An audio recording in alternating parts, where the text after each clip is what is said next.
നമ്മൾ പിന്തുടരുന്ന പല ആചാരങ്ങളും എവിടെ നിന്നാണ് വന്നതെന്ന് എപ്പോഴെങ്കിലും ചിന്തിച്ചിട്ടുണ്ടോ? അല്ലെങ്കിൽ അവയുടെ യഥാർത്ഥ അർത്ഥമെന്താണെന്ന്? ഇന്നത്തെ നമ്മുടെ ഈയൊരു വിശകലനത്തിൽ നമ്മൾ ആഴത്തിൽ ചിന്തിക്കേണ്ട ഒരു ചോദ്യമാണ് ഉന്നയിക്കാൻ പോകുന്നത്. നമ്മളൊക്കെ അന്ധവിശ്വാസങ്ങളെ അപ്പാടെ അങ്ങ് പിന്തുടരുകയാണോ? ഈയൊരു വലിയ ചോദ്യത്തിന് ഉത്തരം കണ്ടെത്താൻ നമുക്കൊരു കഥ കേൾക്കാം.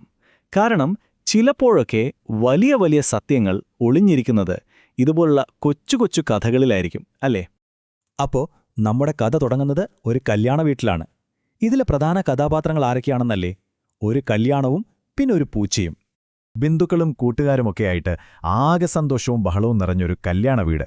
ആഘോഷങ്ങളങ്ങ് പൊടിപൊടിക്കുകയാണ്. അടുക്കളയിലാണെങ്കിൽ പിന്നെ പറയേ വേണ്ട, വലിയ തിരക്കാണ്. പലതരം മധുരപലഹാരങ്ങളും നല്ല കിഡിലൻ വിഭവങ്ങളുമൊക്കെ ഉണ്ടാക്കുന്നതിന്റെ മണവും ഒച്ചപ്പാടുമൊക്കെയായിട്ട് ആകെ ജഗപൊക. പക്ഷേ ഈ തിരക്കിനിടയിൽ ചെറിയൊരു പ്രശ്നമുണ്ടായി. വീട്ടിലെ പൂച്ച അവിടെയെല്ലാം ഓടി നടന്ന് ഭയങ്കര ശല്യമുണ്ടാക്കാൻ തുടങ്ങി. ഉണ്ടാക്കിവെച്ച പലഹാരങ്ങളിലൊക്കെ അത് വായിടുന്നു, എല്ലാം നശിപ്പിക്കുന്നു. അപ്പോ ശല്യം സഹിക്കാതെ വന്നപ്പോ വീട്ടുടമസ്ഥ ആ പൂച്ചയെ പിടിച്ച് തൽക്കാലത്തേക്ക് ഒരു വലിയ കുട്ടയുടെ അടിയിലങ്ങ് അടച്ചുവെച്ചു. ആ ഒരു തിരക്കിൽ അതൊരു എളുപ്പവഴിയായിട്ടാണ് അവർക്ക് തോന്നിയത്. പക്ഷേ ആ ഒരു ചെറിയ പ്രവൃത്തി ആരും ചിന്തിക്കാത്തൊരു പുതിയ ആചാരത്തിന് തുടക്കമിടുമെന്ന് ആരെങ്കിലും അപ്പോൾ വിചാരിച്ചു കാണുമോ? നമുക്ക് നോക്കാം അതെങ്ങനെയാണ് സംഭവിച്ചതെന്ന്. കല്യാണത്തിന്റെ ബഹളങ്ങളിലും തിരക്കുകളിലുമൊക്കെയായിട്ട് വീട്ടുടമസ്ഥ ആ കുട്ടയുടെ അടിയിൽ ഒരു ജീവനുണ്ടെന്ന കാര്യം സത്യം പറഞ്ഞാൽ മറന്നുപോയി. പാവം ആ പൂച്ച അതിനുള്ളിൽ കിടന്ന് ശ്വാസം മുട്ടി ചത്തുപോയി. ദിവസങ്ങൾ കഴിഞ്ഞു. കല്യാണമൊക്കെ കഴിഞ്ഞ് വരനും കൂട്ടരും തിരിച്ചെത്തി. പുതിയ മരുമകൾ ആദ്യമായി ആ വീട്ടിലേക്ക് കാലെടുത്തു വെക്കാൻ ഒരുങ്ങുകയാണ്. അപ്പോഴാണ് വീട്ടുടമസ്ഥയ്ക്ക് പൂച്ചയുടെ കാര്യം ഓർമ്മ വന്നത്. അവർ വേഗം ചത്ത പൂച്ചയെടുത്ത് ആരും കാണാതെ പുറത്തേക്കൊരേറ്. പക്ഷേ ആ കാഴ്ച ഒരാൾ മാത്രം കണ്ടു, പുതിയ മരുമകൾ. അപ്പോ ഇത് കണ്ട ആ പാവം എന്ത് ചിന്തിച്ചിട്ടുണ്ടാവും? പുതിയ മരുമകൾ വീട്ടിലേക്ക് കയറുമ്പോൾ ചത്ത പൂച്ചയെ പുറത്തേക്കെറിയുന്നത് ഈ വീട്ടിലെ എന്തോ ഒരു പ്രധാനപ്പെട്ട ആചാരമാണെന്ന് അവളങ്ങ് തെറ്റിദ്ധരിച്ചു. അതെ, അവിടെ ആ നിമിഷത്തിൽ ഒരു ചെറിയ തെറ്റിദ്ധാരണയിൽ നിന്ന് വളരെ ക്രൂരമായ ഒരു അന്ധവിശ്വാസം ജനിക്കുകയായിരുന്നു. കാലം അങ്ങനെ മുന്നോട്ടുപോയി.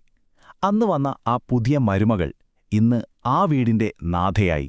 സ്വന്തം മകന്റെ കല്യാണം വന്നപ്പോൾ അവൾ ആ പാരമ്പര്യം തെറ്റിച്ചില്ല. ഒരു പാവം പൂച്ചയെ പിടിച്ച് അതിനെ ഒരു കുട്ടയുടെ അടിയിലടച്ച് അത് ശ്വാസം മുട്ടി ചാകുന്നതുവരെ കാത്തിരുന്നു. എന്നിട്ടോ തന്റെ മരുമകൾ വീട്ടിലേക്ക് കയറുന്ന അതേ നിമിഷം ആ ചത്ത പൂച്ചയെ പുറത്തേക്കെറിഞ്ഞു. എന്തൊരു ഭയാനകമായ മാറ്റമാണിത്, അല്ലേ? ആദ്യ തലമുറയിൽ സംഭവിച്ചത് അറിയാതെ പറ്റിയൊരു അബദ്ധം. എന്നാൽ അടുത്ത തലമുറയിലേക്ക് വന്നപ്പോഴോ അതൊരു ജീവനെടുക്കുന്ന, മനഃപൂർവ്വം ആവർത്തിക്കുന്ന ഒരു ക്രൂരമായ അന്ധവിശ്വാസമായി മാറി. ഈ കഥ ഇവിടെ തീരുന്നില്ല. ഇത് നമ്മളോട് ചില കാര്യങ്ങൾ പറയാൻ ശ്രമിക്കുന്നുണ്ട്. നമ്മുടെയൊക്കെ സമൂഹത്തിൽ നിലനിൽക്കുന്ന, അർത്ഥമൊക്കെ എന്നോ നഷ്ടപ്പെട്ടുപോയ ഇതുപോലുള്ള ചത്ത ആചാരങ്ങളെക്കുറിച്ചാണ് ഇനി നമ്മൾ സംസാരിക്കാൻ പോകുന്നത്. അന്ധവിശ്വാസം എന്ന് പറയുന്നത് ഇതാണ്. അതായത് ഒരു ആചാരത്തിന്റെയോ പാരമ്പര്യത്തിന്റെയോ ഉറവിടം എവിടെയാണെന്നോ അതുകൊണ്ട് ഇന്നത്തെ കാലത്ത് എന്തെങ്കിലും പ്രയോജനമുണ്ടോ എന്നോ ഒന്നും ചിന്തിക്കാതെ അതിനെ കണ്ണടച്ചങ്ങ് പിന്തുടരുന്ന ഒരു രീതി. ഒന്ന് ശരിക്കും ആലോചിച്ചു നോക്കൂ. നമ്മുടെയൊക്കെ സമൂഹത്തിലും കുടുംബത്തിലും ഇതുപോലുള്ള എത്രയെത്ര ആചാരങ്ങൾ ഒരു ചോദ്യം പോലുമില്ലാതെ നമ്മൾ അതേപടി പിന്തുടരുന്നുണ്ട്.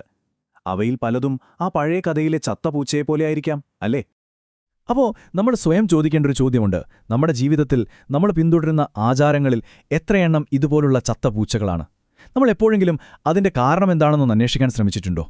അപ്പോൾ പിന്നെ എന്താ ഇതിനൊരു പരിഹാരം? ഉത്തരം വളരെ ലളിതമാണ്. എല്ലാത്തിനെയും നമ്മുടെ യുക്തിയുടെ ഉരകല്ലിൽ വെച്ച് ഒന്ന് ഉരച്ചു നോക്കുക. വളരെ പ്രസക്തമായൊരു വാചകമാണിത്. പാരമ്പര്യങ്ങളെ യുക്തി കൊണ്ട് പരിശോധിക്കണം. പ്രയോജനമില്ലാത്തവയെ ഉപേക്ഷിക്കുന്നതാണ് ബുദ്ധി. അതെ, കാലം കഴിഞ്ഞതും നമുക്ക് ദോഷകരവുമായ കാര്യങ്ങളെ തിരിച്ചറിഞ്ഞ് ഉപേക്ഷിക്കാൻ നമ്മൾ ധൈര്യം കാണിക്കണം. അപ്പോൾ ഇതിൽ നിന്ന് നമുക്ക് പഠിക്കാനുള്ള പ്രധാന പാഠങ്ങൾ ഇതൊക്കെയാണ്. എന്തിനേയും ചോദ്യം ചെയ്യുക, അതിന്റെ തുടക്കം എവിടെയാണെന്ന് മനസ്സിലാക്കുക, ഇന്നത്തെ ലോകത്ത് അതിന് പ്രസക്തിയുണ്ടോ എന്ന് വിലയിരുത്തുക, പിന്നെ ദോഷകരമാണെന്ന് തോന്നിയാൽ ഒരു മടിയും കൂടാതെ ഉപേക്ഷിക്കുക. ഈ വിശകലനം അവസാനിപ്പിക്കുമ്പോൾ ഒരു ചോദ്യം ഞാൻ നിങ്ങൾക്കായി വിട്ടുതരികയാണ്. ഒന്ന് ശരിക്കും ചിന്തിച്ചു നോക്കൂ.